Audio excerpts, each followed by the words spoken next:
Al-Fatihah. Bismillahirrahmanirrahim. Ar-Rahmanirrahim. Surah Khairil Muhdibi alaihim waladhdallin. Terus niki napa niati nggih dawuhe Mu'adz bin Jabal niku ta'alu bina nu'min sa'atan. Terus Mu'adz bin Jabal teng riwayat Bukhari sering dawuh, ayo rene moro aku, ayo do iman bareng-bareng. Dados ngaji kados ngeten niki termasuk nambahi napa? Iman. Amma ba'du, yang kita hormati bersama, yang saya hormati Dr. Hadijah Ida Fauziyah, MSI, selaku Menteri Tenaga Kerja, Bapak Anwar Sanusi PhD, Sekjen Kemenaker, dan semua pejabat tinggi Madya, semua yang di lingkungan Kemenaker, dan teman-teman yang hadir di sini di pondok kami. Semua yang saya hormati, semua warga Indonesia, semuanya teman-teman kita yang saya hormati. Saya insya Allah ngisi 15 menit, mungkin itu maksimal. Karena kemarin saya dibilangin sama mbak saya, Mbak Hina, staf khusus di Kemenaker, junior Bu Menteri ketika di Pondok Bahrul Ulum di Jombang. Saya tidak akan memberi nasihat banyak, tapi saya punya filosofi tentang ketenaga kerjaan. Tadi sudah disebut bahwa nilai kerja itu ibadah. Agama manapun pasti setuju kalau orang mendapat rezeki atau mendapat kebutuhannya lewat jalan yang halal. Jalan yang halal itu biasanya pilihannya itu ya kerja, terus mungkin warisan, terus hibah.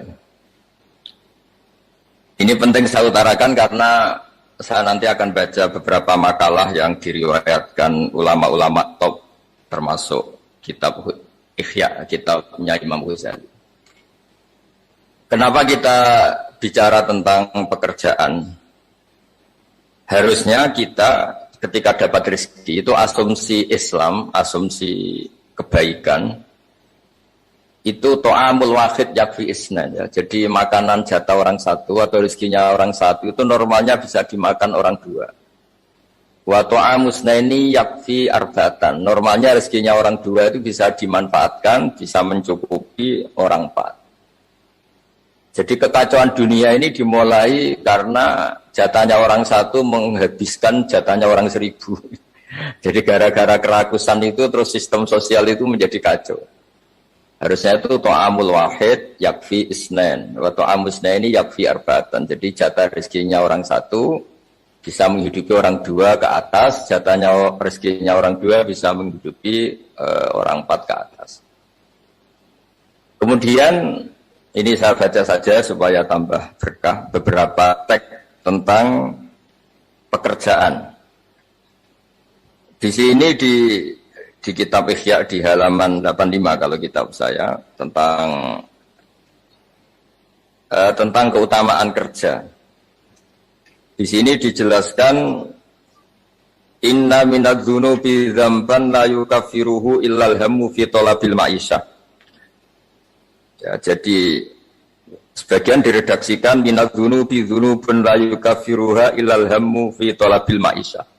Jadi sebagian dosa itu ada dosa yang tidak bisa dihapuskan oleh istighfar, tidak bisa dihapuskan oleh sedekah, tidak bisa dihapuskan oleh misalnya wiridan. Yang bisa menghapuskan dosa itu hanya kalau kita serius atau kepikiran, hammu itu kepikiran mencari maisha, mencari rezeki.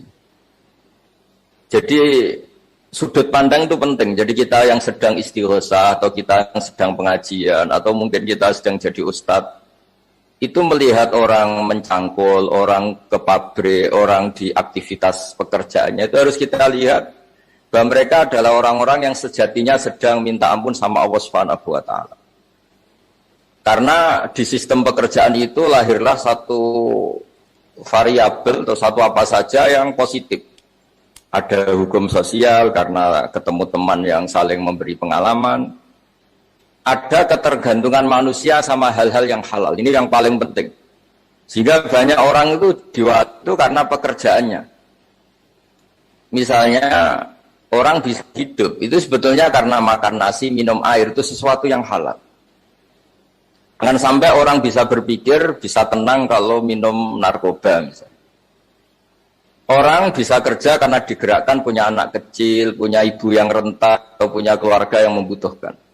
Jangan sampai orang kerja karena digerakkan oleh keinginan ngumbar nafsu karena hal-hal yang maksiat. Sehingga status orang yang dagang misalnya atas sirusoduk yuhsyafi yaumal qiyamati ma'as-siddiqin wa syuhada. Orang yang dagang kemudian dia benar, dia jujur, itu nanti makomnya kelas dia itu bersama para orang-orang yang meninggal syahid, misalnya pahlawan-pahlawan kita dulu. Ini penting saya utarakan supaya cara pandang kita terhadap beragama. Jadi jangan sampai misalnya kita beragama terus kemudian melihat yang ibadah itu yang datang ke masjid. Sehingga kita jam kerja kemudian ada pengajian, kita tidak pengajian itu dianggap salah karena nggak datang di masjid. Padahal kita datang ke pabrik atau ke pasar itu nilainya sama-sama ibadah. Ini penting supaya cara pandang kita terhadap orang lain itu positif. Saya berkali-kali bilang kalau ada tetangga saya meninggal, saya muji-muji. Karena orang ini kalau malam tidur. Kalau malam mungkin ya lihat sinetron. Kalau malam itu ya santai-santai di rumah sampai pagi. Kalau kita pakai sudut pandang maksimal, yaitu yang dikatakan taat itu tahajud, witir, wiridan. Itu maka orang ini tidak masuk kategori taat. Tapi kalau kita kembali ke definisi takwa, takwa itu meninggalkan hal-hal yang dilarang Allah Ta'ala. Orang ini akan kelihatan berprestasi karena saat di rumah dia berarti tidak melakukan hal-hal yang kriminal, tidak mencuri, tidak ganggu orang lain, tidak menjadikan kegaduhan di perempatan atau di jalan-jalan. Sehingga agama ini juga harus mengapresiasi tarkul ma'asi, bahwa orang yang tidak punya aktivitas di rumah itu banyak yang dilakukan sebetulnya, yaitu kebaikan masif, kebaikan bersama, karena orang ini tidak melakukan hal-hal yang merugikan orang lain. Sehingga saya berkali-kali bilang kalau saya jadi kiai atau jadi orang baik, itu kalau ada orang yang dermawan, ngasih sesuatu ke kita, ya kita senang karena kebaikan itu diapresiasi. Misalnya ada apa tadi, Bu Menteri cerita, Kemenaker dapat apresiasi, dapat penghargaan. Ya kita senang karena itu rezeki, karena itu penghormatan. Tapi andaikan tidak, itu juga senang. Senangnya karena mungkin orang lain ini sudah tidak butuh kita untuk berbuat baik.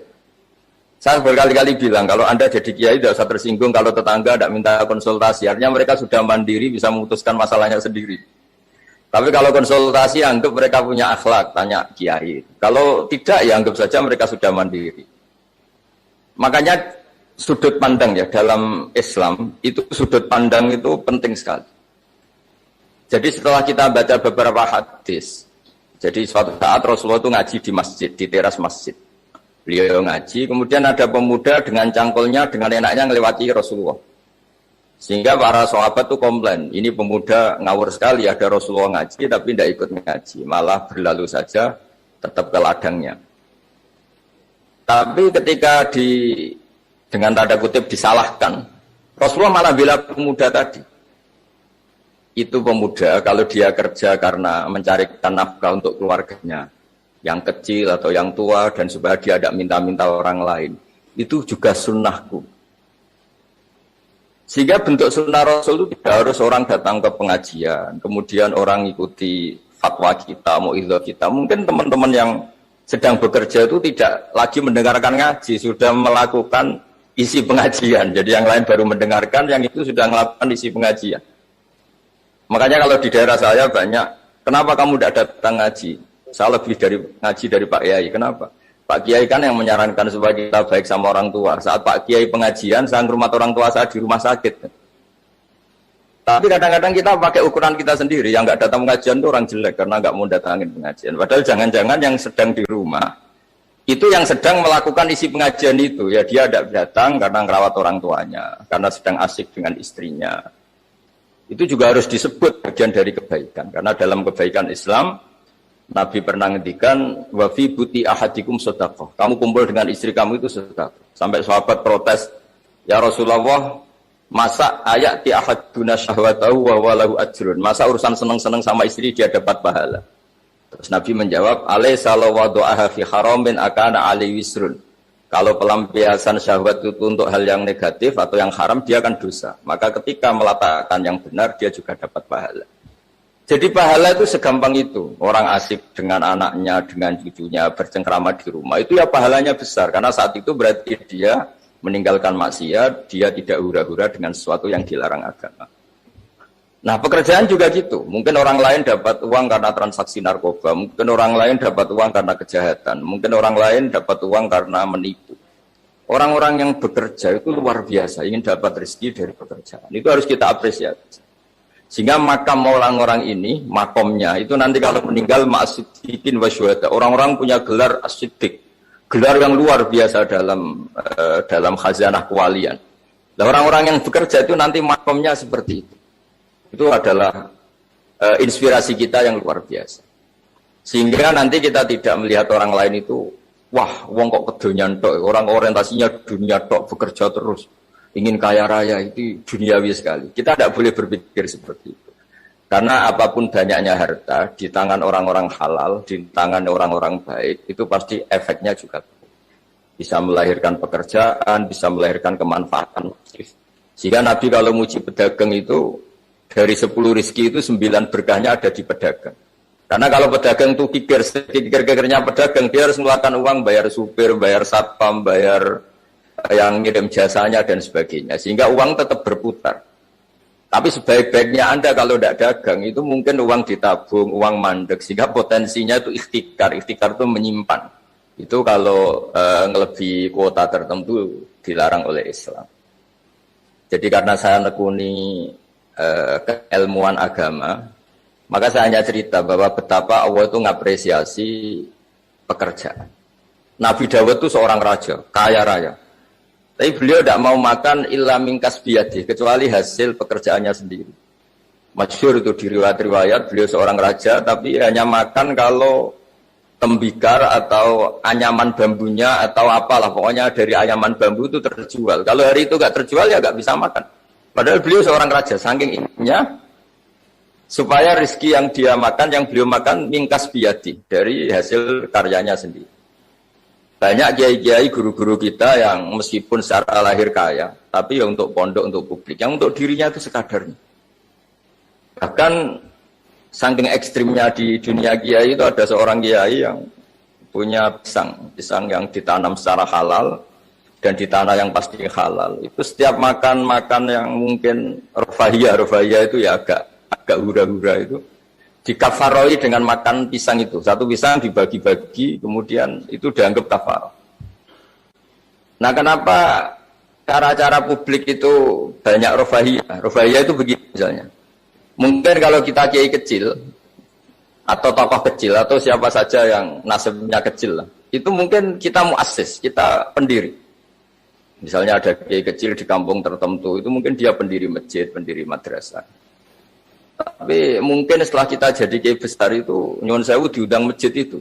Dan kemudian posisi kita mendapat. Ini yang menjadikan kita harus tawadhu. Seperti tadi, syairnya Mbah Mus tadi. Kita ketika kiai kecil itu pendiri masjid, tanah kita dipakai masjid. Setelah kita kiai besar kok malah dapat uang dari masjid. Mungkin karena kita kuliah tidak pati pinter itu, kelasnya jadi tokoh di pedalaman. Akhirnya kita mungkin bikin apa di situ yang manfaat. Aliran air, bikin apa yang manfaat. Tapi kalau kita kepinteran malah jadi orang yang terus hubungannya dengan negara itu mendapat, bukan memberi. Nah, hal-hal seperti ini harus jadi motivasi semua pekerja. Menteri juga mentalnya harus memberi. Pekerja juga mentalnya harus memberi. Maka dulu banyak negarawan kita bilang hubungan Anda dengan negara itu sejauh mana Anda memberi sama negara ini. Jangan berpikir sejauh mana negara ini memberi kepada kita. Itu yang diajarkan guru-guru kita, orang-orang kita, bahwa hubungan kita dengan negara, dengan orang lain itu yunfikun. Yunfikun itu berkontribusi. Sehingga saya ini termasuk kiai yang kalau ketemu orang yang terlalu baik sama saya ini saya sungkan. Karena hubungannya saya mendapat. Tapi kalau ketemu orang yang lebih lemah, mungkin saya lebih pede karena hubungan kita ini memberi. Itu yang diajarkan al-yadul ulya khairum min al-yadis sufla. Bahwa tangan yang atas lebih baik ketimbang tangan di bawah. Makanya saya mohon kementerian semuanya lah kita hubungan dengan bangsa kita, dengan masyarakat kita, dengan rakyat kita hubungan memberi, bukan hubungan mendapat. Bahwa secara aturan atau secara kultur karena kita pejabat, kita kiai mendapat itu ya rezeki dari Allah yang kita terima secara syukur. Tapi sebetulnya komitmen kita sebagai bangsa itu komitmen memberi. Ini harus dicatat. Karena Islam mengajarkan ma'aliyal umur. Mental-mental yang mulia. Mental mulia itu ya mental heroik, mental memberi, mental berkontribusi. Bukan mental nyuwun sewu, mental hanya ingin mendapat. Itu bukan mental yang ma'aliyal umur, bukan mental yang terhormat. Jadi saya mohon ini mungkin ya harus saya sampaikan karena memang supaya orang itu melihat bahwa pejabat itu mikir kita, mikir negara. Presiden juga gitu, kiai juga gitu. Semuanya harus diartikan mereka itu berpikir keras untuk kita. Jadi kalau kita orang yang mungkin agak nyun sewu, agak dengki atau agak hasut, berpikirnya tuh enak jadi pejabat, enak jadi kiai besar, enak jadi ini itu. Jadi kita repot. Makanya tunjukkan bahwa kita adalah orang yang bermental heroik, orang yang bermental berkontribusi, orang yang bermental khairunas anfa'uhum linnas. Terus yang terakhir, karena tadi banyak membaca puisi, banyak saja dan saya senang sekali, tapi saya mau cerita tentang keunikan dunia wali. Dulu itu ada seorang wali jadi pegawai penjaga kebun. Padahal seorang wali dia penjaga kebun anggur. Jaga kebun anggur karena dia wali hanya jaga aja. Bertahun-tahun dia jaga di situ, mungkin 10 tahun. Suatu saat majikannya datang. Saya ambilkan anggur terbaik yang paling manis. Karena dia agak pengalaman ngambil yang merah merona, yang tidak kehitam-hitaman dia ambil. Ternyata kecut sekali. Masam sekali. Majikannya marah-marah. Kamu kerja di sini 10 tahun tidak pengalaman. Harusnya kamu bisa membedakan mana yang manis, mana yang masih masam. Ya, saya ini kan kiai, jadi tidak pernah ngambil sesuatu yang tidak hak saya. Nah, kira-kira kalau Anda punya karyawan seperti itu tuh bingung apa Anda? Kalau dibilang khianat, tidak pernah khianat, tapi akhirnya nggak bisa disuruh karena nggak pengalaman. Itu ibarat Anda punya pembantu, ayo anterin saya tidak bisa nyuper. Mobil nganggur banyak kok tidak bisa nyuper, karena saya tidak pernah gerasap. Jadi itu memang apa ya? Jadi akhirnya terus si majikan tadi sudah kamu jadi guru saya aja, jadi ustadz, kamu nggak pantas jadi pekerja kata terus akhirnya. Dan ternyata si pekerja tadi termasuk wali besar yang ditulis di khazanah kewalian itu gara-gara kerja 10 tahun di kebun anggur. Dia nggak sama sekali nggak pernah makan. Suatu saat majikannya datang minta diambilkan anggur terbaik. Ya dia ngambil sekenanya yang dikira baik, terus ternyata itu kecut sekali, masam sekali. Ketika dimarahin, ternyata karena dia nggak pernah sama sekali mencoba untuk ngambil anggur itu, karena dia merasa tidak haknya. Jadi saya mohon profesionalitas yang dijaga, amanah dijaga, tapi komitmen terhadap kebaikan bersama, karena ekonomi itu kalau kita bangkrut, yang sakit ya semuanya, bukan Menteri Keuangan saja, bukan Kemenaker saja.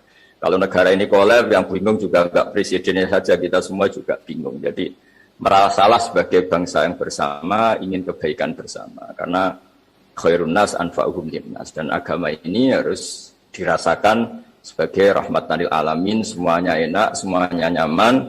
Karena kita semua kenal Bismillahirrahmanirrahim. Ketika menyebut Allah, pasti yang maha pengasih dan maha penyayang. Saya kira demikian. Mari berdoa bersama. Semoga bukti bahwa kita bergantung sama yang menguasai langit bumi, menguasai kehidupan kita, menguasai semua yang terlewatkan maupun yang akan datang. Al-Fatihah. Bismillahirrahmanirrahim. Alhamdulillahirabbil alamin arrahmanirrahim. As'aluka bi anna lakal hamda la ilaha illa anta al-hannan al-mannan. Ya badi'as samawati wal ardi ya hayyu ya qayyum ya dzal jalali wal ikram. Antar zukona ya Allah husnal mu'amalati fi ma baini waj'alna aminin mutmainin alladzina la khaufun 'alaihim wa lahum waj'al baldatana ya baldatan mutmainnat ya'tina ya warisku karahotan warzuqna insyirahus sadri laka warzuqna salimin ghanimin wa'afin min kulli bala'id dunya al akhirah rabbana atina fid dunya hasanah wal akhirati hasanah Sallallahu ala sayyidina Muhammad sallallahu alaihi wa barakatuh. Subhana rabbika rabbil izzati amma yasifun. Wassalamu ala al mursalin. Alhamdulillahirabbil alamin.